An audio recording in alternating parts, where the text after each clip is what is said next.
For today's video, ayan, magprito naman tayo ng saging. Piniprito mo tayo saging na may balat pa. Binuhusan niya pa ng mantika. Ayan, tapos inikot-ikot ang saging. Ay, nakakalas-kalas. Kinakalas-kalas niya pala talaga. Tapos, yan nahangoy niya. Gamit pinrito mo pati. Yan, nilagay niya sa gato. Bakit? Para ano maging o tinusok niya? Para ano yan? Para balatan. Para balatan.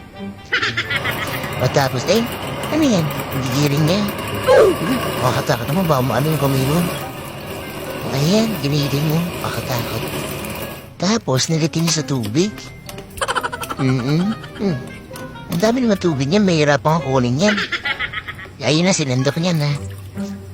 Nilagay na sesam. Ano yan? Tabo. Tapos sinali niya sa isang tray. Tapos, inipinarorin pin. Kawawa naman yung saging na to. Tapos, ayan. Siguro para ipiprito niya na. Nilagay niya na.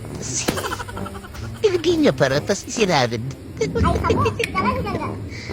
Tapos, binig niya naman. Grabe. Kawawa ang saging.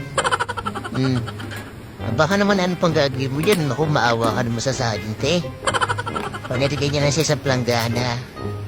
Para, paginahari. Nilagay na harina, kitlog, ano asukal, hindi hatas, margarine na, tunaw at chocolate powder. Mukhang ibibig pa niya to Kawawa naman. Tapos may waffle pa. Nilagay sa waffle pa. Gagawa siya ng waffle. Oo. Sige lang pa lang gagawin. Pinawawa ko pa yung saging.